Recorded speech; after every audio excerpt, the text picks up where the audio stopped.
Hello everyone and welcome to A Studios.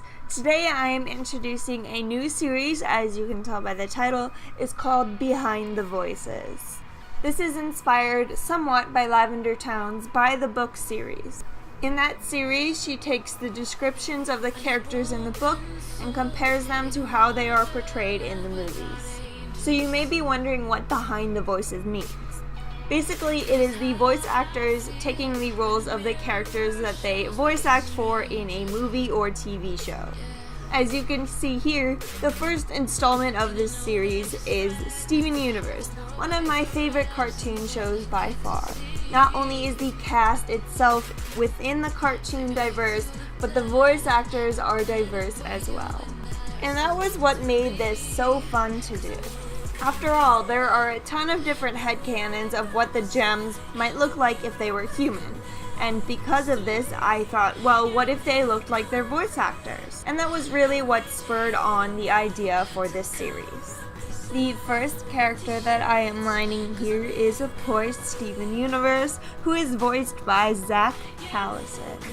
I actually found it super challenging to draw Zach as Steven because they do have vastly different body types. Especially without a good full body reference of Zach, it was hard to transfer Steven's pose into what Zach might look like posing like that. I think I managed to do an okay job with that, but I feel like I could have done better if I took a lot more time to really refine how big the hands were. The next character that I am lining is Amethyst, who is played by Michaela Dietz. Fun fact, a long time ago when I was first getting into the Steven Universe, I thought that the voice actor for Amethyst was the same voice actor for Rainbow Dash from My Little Pony, because I was very into My Little Pony at that time. Though in the first few episodes that I watched of Steven Universe, Amethyst did have an inflection very similar to that of Rainbow Dash. I found that drawing Michaela was a little bit easier than drawing Zach, mostly because the pose was a lot simpler and it flowed a lot better. The next person who I begin to line is Pearl, who is voiced by Dee Magno. And like Michaela for Amethyst, the pose for Pearl was a lot easier to replicate for Dee than Zach's pose was for Steven. And if you've been subscribed for a while, you'll know that a few months ago I did a cover of It's Over, Isn't It? Not that I'm plugging it or anything, but I absolutely love Dee's voice. She's an absolute goddess when it comes to range and singing, and I absolutely love every single song that she stars in.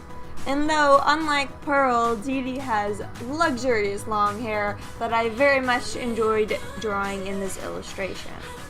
The next and last person that I line in this piece, of course, is Garnet, who is voice acted by Estelle. If you think Dee is a goddess of singing like I do, you know that Estelle is like the Lord and Savior of singing in Steven Universe. Now, of course, I am nowhere near her range and her quality of singing, but I absolutely love her voice, and my favorite song, of course, is Stronger Than You. I just wish there were more verses in that song so that I could sing her part more, because I really, really do love it so much. Not to mention, everything Garnet stands for is totally me. And of course, we can't forget the other main piece of this image, which is the couch they are all standing on. Of course, you could do a normal family style photograph, but who wants to see that? We all want to see the gems being in super awesome poses and showing off their powers. Then I add a few extra details like stars in the sky, and then the line art is complete. Then we move on to the color, which I did in the same order that I sketched and lined each character. The first character, of course, is Zach. I do use a color picker to try and get skin tones, hair colors, and then go in with my own ideas of what color the shirts are and the clothes are.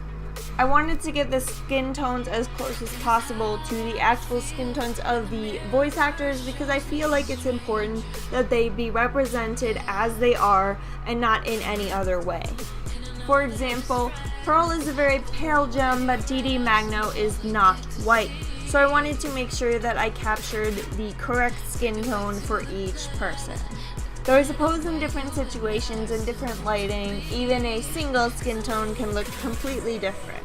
Still, I tried to keep them as real to life as I possibly could. After I finish coloring all the characters in, I start working on the background, in which I copy the same way that the original poster was designed. I wanted to keep that very light and fluffy aesthetic, though having the glow effect with the stars, so I make sure that I have a dark to light gradient going in the background, and then do puffy pink clouds around the couch. Also, doing the glow effects for the stars and glow effects in general are one of my favorite things to do in the digital medium. You can do so much with different layer masks, different layers, and different blending modes. And you can also change colors of things super easily with just a little tip called Control U. And after I finish all the flat colors and the sweet glow effects, I start working on the shading and the highlights. Basically, I just use a dark blue tone or dark purple tone to paint in the shadows, and then a light yellow tone to paint in the highlights for each character, and sometimes I change it and tweak it a little bit depending on the character and how I want them to look.